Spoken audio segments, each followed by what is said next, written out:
isasagawa ang pananampalataya. So, ako'y naniniwala na tungkol po sa paggamit ng ating human capacity, Amen. ang pangangaral na isinigawa ni Apostol Pablo bilang mga mananampalataya. Ito yung pagkakaiba ng relihiyoso o religion na gawain kung saan yung religion ay nakafocus sa seremonya. Sakto. Which is, ginawa ito ng mga Parsiyo at maging sa kapanahonan natin, walang pagkakaiba, ginawa ito ng mga reliyon na kailangan mag-attend at dumalo sa mga pagsamba at parang ang Diyos ay nagagalak at natutuwa na nakatingin sa iyo pag ikaw ay nagpunta sa simbahan at nagbigay ng ikapo sa iyong simbahan. Parang ganun pa rin ang nangyayari noon. At ang pagkakaiba sa grupo nila Apostol Pablo ay tinuruan ang tao na gamitin ang human capacity para makapamuhay ng tama. Amen. Which is nakasulat sa Oseas chapter 6 verse 4 o chapter 4 verse 6. Tingnan nga natin kung saan ito. Sa 6 ba ito o sa verse, chapter 4 ba ito? Oseas.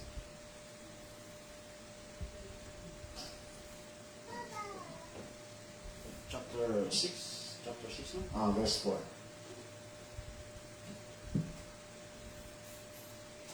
Di yata. Kung wala, hindi. Balik. Chapter 4. 4, 6.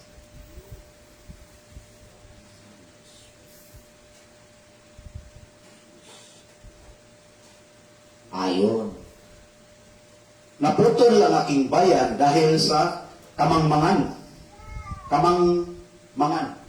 Sapagkat itinakwil ninyo ang karunungan, itinakwil ko rin kayo bilang pari. At dahil kinalimutan ninyo ang kautusan ng inyong Diyos, kalimutan ko rin ang inyong mga anak. Okay? So, ang nakakaputol o nakakalipol sa bayan ng Israel ay ang pagtakwil sa karunungan. Amen. At ang karunungan, hindi po ito magmumula sa doktrina ng reliyon. Amen. Ang karunungan ay magmumula po ito sa sistemang iyong kinaroroonan. Eksakto. Which is, yung function, the whole function, na kung saan ikaw ngayon ay nakakakita, Amen. nakakaunawa, Amen. nakakadama, Yes. yan po yung karunungan, o yan po yung total function ng karunungan, dulot ng sistema na matuwid, kung saan yan po yung Diyos, Amen. na kung saan creator, may likha sa lahat ng bagay. So, kapag ang magiging pagmumulan ng karunungan na iyong pinaniniwalaan ay magmumula outside sa iyo, mula sa ibang tao, mula sa grupo, o mula sa pastor, mula sa sinong ministro, Delikado yan. tinakwil mo ang karunungan. Amen. Dahil ang karunungan ay nasa sayo. So, Eksakto. ano ba ang ginawa ng mga Misayanik na tagapagturo sa panahon ni Jesucristo? Hindi niya sinabing, dahil sa akin gumaling ka. Dahil sa pananampalataya, Amen. gumaling ka. So, kita mo, hindi dahil ni Jesus gumaling siya, kundi dahil sa paniniwala niya, gumaling siya. So, ano ang possible na nangyari o ginawa ni Kristo o ni Jesus o ni Yeshua during his time? Ano po yung posibleng ginawa niya? Ina-activate niya. Amen. Ina-activate niya yung tao. At, kumbaga, tinuruan niya yung tao, ini-educate niya yung tao Eksakto. tungkol sa capacity na kinaroroonan niya. Kaya ang sabi ng Matthew, seek ye first the kingdom Yun. and His righteousness. So, ang kingdom ng Lord, o ang kingdom ng God, ang kingdom ng Diyos, ang kaharian ng Diyos, ay ang sistemang kung saan tayo umiiral. Amen. Yan po yung kingdom. Kung yung ma-recognize na yan po yung kingship ng Panginoon, hanapin mo ang righteousness. Sakto. Hanapin mo kung paano ka mamuhay. Ano ang batayan para sa makatarungan na batayan? Ang lahat ng bagay ay idadagdag. Eksakto. So, yan po mga kapatid ang ating nakita. At kung kaya sinabi ni Apostol Pablo, isagawa ninyo ang lahat ng iyong natutunan, tinanggap, tungkol po ito sa itinuro ni Apostol Pablo kung paano gamitin ang human capacity Amen. na kung saan sanhi na ang mga Israelita ay naputol o natakwil o nalipol dahil sa kakulangan ng karunungan kung paano gamitin ang ating buong capacity. So yan po mga kapatid. So, ang sabi niya, next verse, verse 8. Verse 12. Verse 12. Naranasan ko na ang maghimikahos. Naranasan ko na rin ang managana.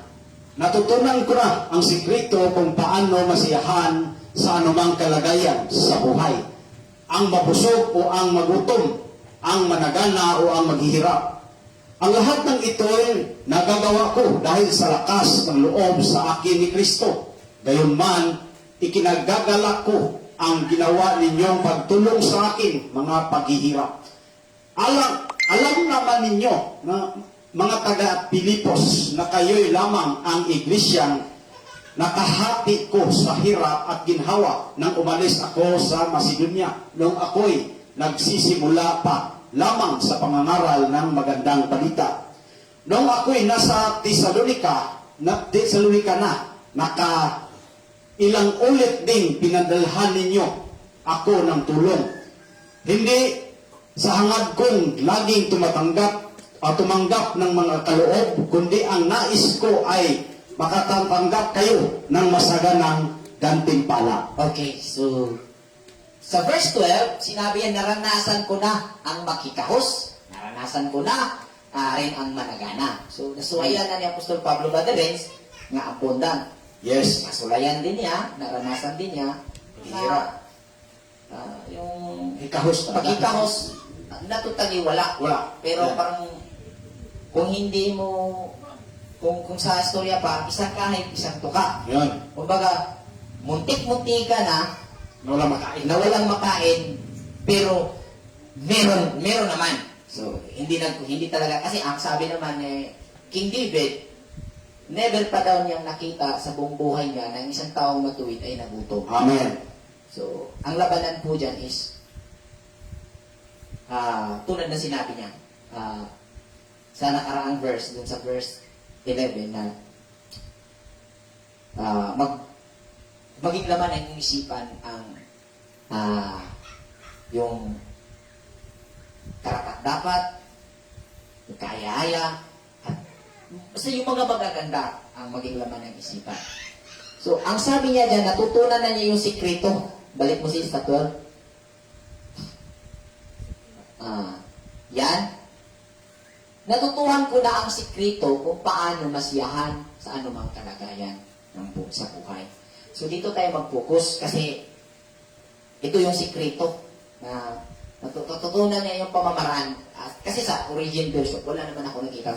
Sa ibang mga version, hindi naman sikreto sinasabi. Kaparaanan. So, natutunan niya yung kaparaanan na kung paano mamuhay sa anumang sitwasyon. So, kanina, ipinayo niya na magalak kayo. Amen. Anumang sitwasyon ay magalak kayo. Sinabi niya na magalak. So, lisod man po kayo, magkatawa-katawa ka o niya. Pati nalisura. Pagkati ng lisura. Sobrang hirap na tapos O, magkatawa-tawa ka. tumatawa ka pa rin. No? Hirap yan. Parang hipokrito sa kanan, no? Dinadaya mo na yung sarili mo. Nilaya mo na yung sarili mo. Parang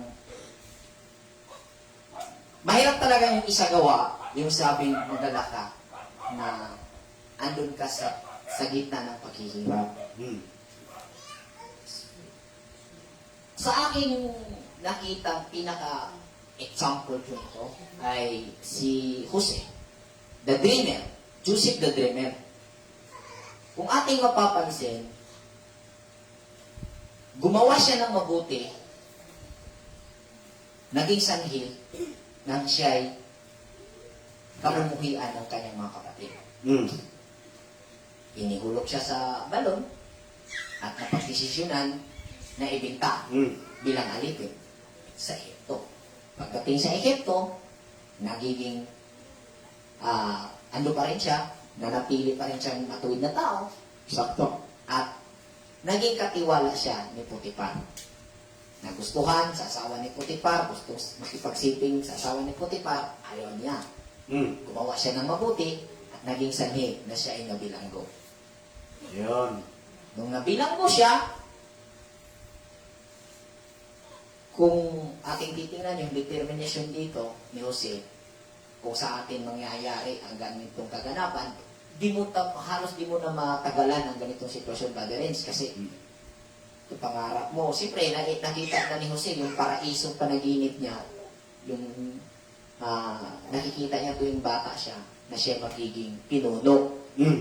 ng kanilang tribo o maging kilalang tao. Biruin mo, buwan at bituin sumamba sa kanya, nag-bow down sa kanya.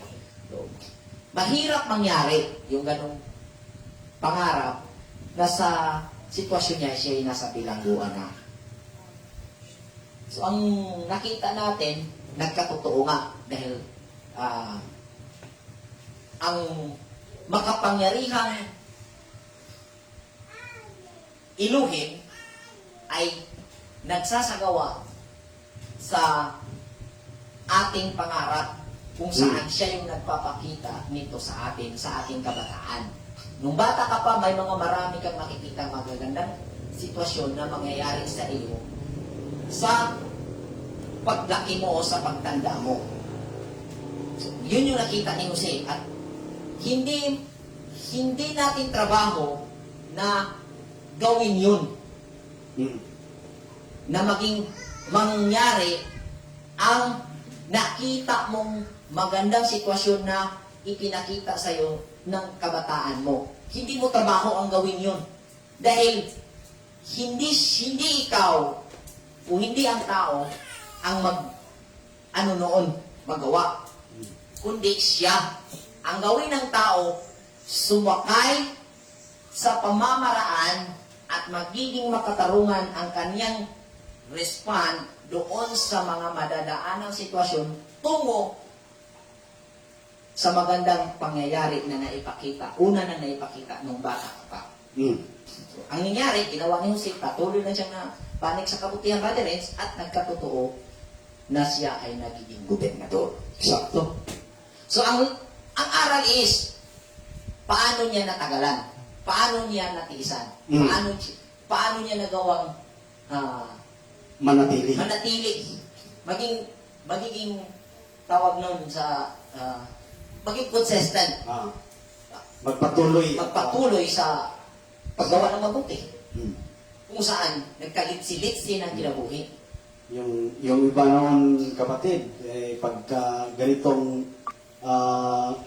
nasa medyo nakaangat na siya ng buhay dahil katiwala siya ni Potiphar at yung asawa pa ay inakit siya at inano niya. Kumbaga, ang tawag niyang hindi niya sinakyan ba? Tapos nakulong siya. Sabi, buti pa sana. Ay, pag-ibirahan ko. Pinalatan ko na lang yan. Hindi ako hiwalay sa patas na pamaraan. Nakulong na tuloy ako. Kumbaga, sinisisi na madalas sa tao, kulang sa kaalaman. Yun. Kulang sa kaalaman. Walang pananampalataya doon sa matuwid. Ipinakita na tumugon ka ng makatarungan. Amen. Kumbaga, sinisisi pa yung ginawang mabuti. Kumbaga, pinagsisihan pa yung mabuting ginawa na kung saan nagiging sanhi sa kanyang kinaroroonang sitwasyon. Mm. Kung ating titingnan si Apostol Pablo sa sitwasyon ito, siya ay nasa kulungan. Mm. And chapter 1, siya nagpaabot na siya ay nasa kulungan. Pero ang sabi niya, tutunan niyang magalak sa anumang sitwasyon. So, ano ang sinabi niyang sikrito dito? at napagtiisa niya or na-manage niya, ito yung dapat i-intake ng mga mambabasa, hindi yung Amen. na kung ano-anong aral na kukunin dyan para makipag-debate, no? Hmm. So, ang atin is kung paano niya ginawa, Brother Renz. So, sa nakita ko, sa aking analysis yun, nung sinabi niya, maging laman ang inyong isipan